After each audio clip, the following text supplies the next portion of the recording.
This video is brought to you by Miniature Market. Thousands of board games, discounted prices, miniaturemarket.com. Hello my friends, it's the Game Boy Geek here. Today we're going to be in the sky on platforms. We're going to be trying to avoid this crazy lightning storm that's coming around. We're going to be doing so by hiding out in Faraday cages, but we're also going to be getting blown around by the wind where we'll have to use our rope strength to stay on top. Today we're going to be taking a look at Forbidden Sky. This is the newest of the Forbidden series. First there was Forbidden Island, then Forbidden Desert, and now Forbidden Sky, designed by Matt Leacock, being brought to us by Gamewright. It's for 2 to 5 players. Let me show you how it works. I'll see you on the other side.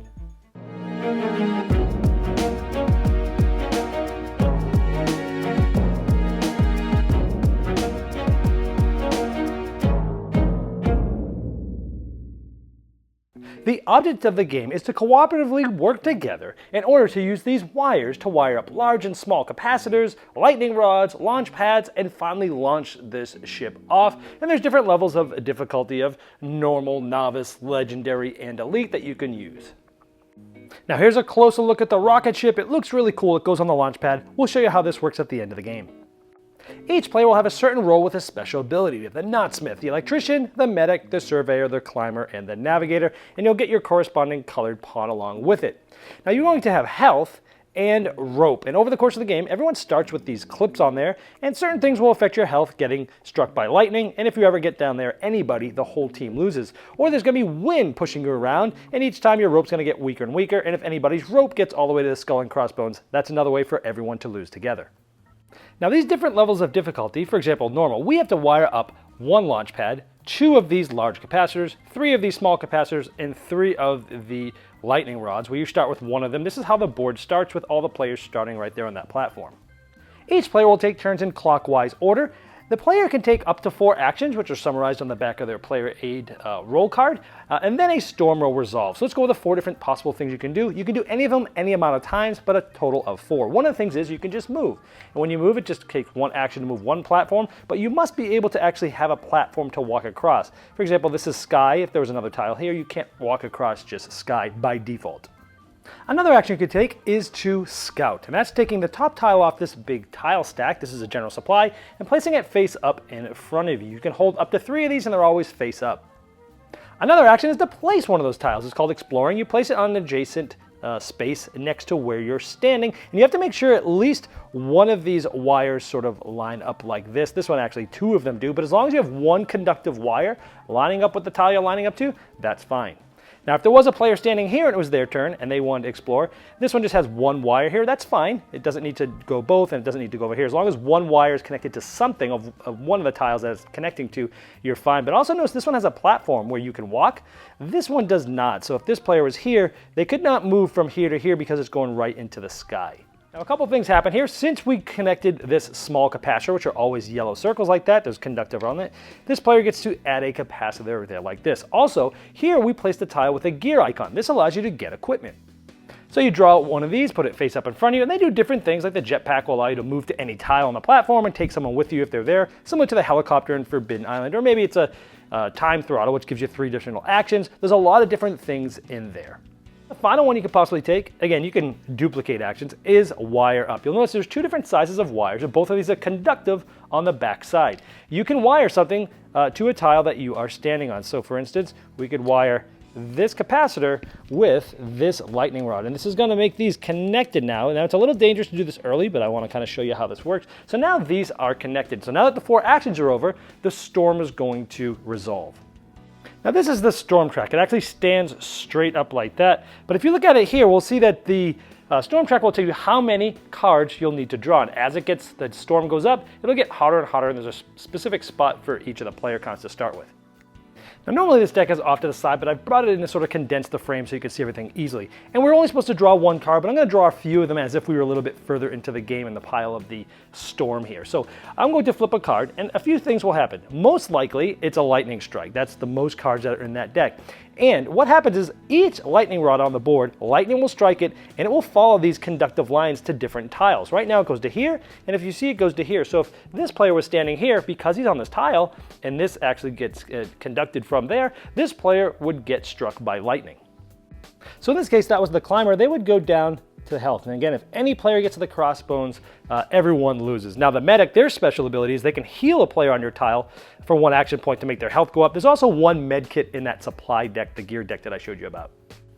Now normally this player would get hit by lightning too because the lightning rod was wired to the capacitor, which is now touching this. However, this tile has a Faraday cage on it. If you know about electrical stuff, I'm an electrical engineer, and inside a Faraday cage, you cannot get the electricity to go in there. It keeps everything out. So if you're on this tile, you can't be struck by lightning. So a cool little tile there. Now another thing that might happen, again, depending on when you are in the game, is how many of these will actually flip. High winds might happen, and you look at this dial and you see which direction it's going. Everyone gets blown in one tile in that direction, but you have to still be able to move there on a platform. Meaning if someone like this had to go off, well, you'd lose a little bit of rope. So in this case, the medic would go down, their rope is getting frayed a little bit, and again, if it goes down to the bottom, everybody loses. Now some of the tiles actually protect you from wind. This is sort of a protection structure where if you're on there, you're not affected by the high winds. Also, certain cards make the wind actually change. This tells you which direction to go. The red arrows are going counterclockwise, so you would go just like that. So now the wind would blow us. If another wind came, everyone would blow that way. These two would lose some rope. This one would just move to this platform. Now 3 cards in this deck raise the storm of the intensity of it. One of the 3 has you reshuffle the entire storm deck with the discard pile to kind of like reset everything. And so that would raise this up 1, and then from now on, you'd be drawing 2 cards each time. I drew more than 1, but I was just kind of showing you the different things, but that's how many cards you'll draw, and if you get to the top, everyone loses. And as the game goes on, turn through turn, you're literally building the whole entire platform. If someone finishes one of these green circles, that's a large capacitor, and they can place one of those right on there just like that. And if someone finishes a red platform, they get to put the actual platform on it just like this. This is essentially touching all 4 tiles there with electricity once there's a wire connected to that. So I fast forwarded towards the end. We have 1 platform, we have 2 of the large capacitors, we have 3 of the small capacitors, and we have 3 of the lightning rods. Now it's a little tricky getting this to go because it has to go in a series circuit from the one side of the launch pad all the way to the others. Each thing can only have 2 wires on it, and the launch pad can only have 1 here and 1 here. And the way to win the game is you get this lined up in a series circuit. You must get all players collaboratively on the tiles touching the launch pad. They can all be on the same or different ones, it doesn't matter. And then for your final move, you'll end up putting on the last wire. There's only a certain amount of long wires, so you need to be very careful when you're building that. You got to keep things kind of as close as possible. Now, if you are able to do that, you'll then place the rocket ship right on the launch pad. Let's take a look at what happens.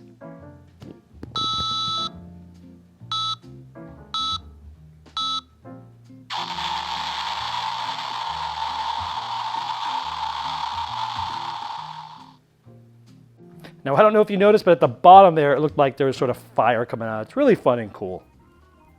And here's some of the other equipment you'll see. The strike shield helps protect you by the lightning. The gravity hook protects you by the wind. The aerometer lets you see what the storm's going to be doing. Medkit helps heal. The ledge extender allows you to place a tile anywhere. Platform clamp allows you to place somebody else's tile next to you. The stratoscope allows you to see which tiles you're going to be getting and get one of those quickly. The remote fuser allows you to put a wire anywhere, and the defrayer helps you with your rope. All right, well, there's Forbidden Sky. Let me preface this by saying this was my number 2 most anticipated game at Gen Con because I love the Forbidden series. Forbidden Island was the game that sort of got me back into playing in the board gaming hobby very seriously, many years ago. So I have an affinity for this sort of product line. So Forbidden Sky, let me first start off by saying, it definitely feels like a Forbidden game. It has that similar feel, similar mechanisms, rolls, equipment cards, something's coming down, but it still feels very different. I really love the tile laying aspect of this, almost like a cooperative version of Carcassonne, if you will, and laying those tiles, because in Forbidden Island, you're kind of purposely morphing the island by what you decide to ignore and let get sank.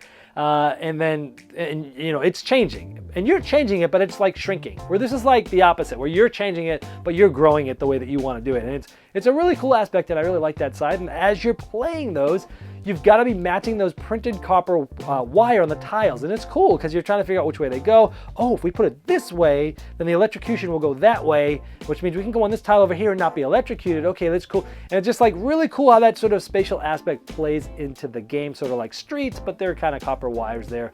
Cool aspect. The game has a good 3D table presence.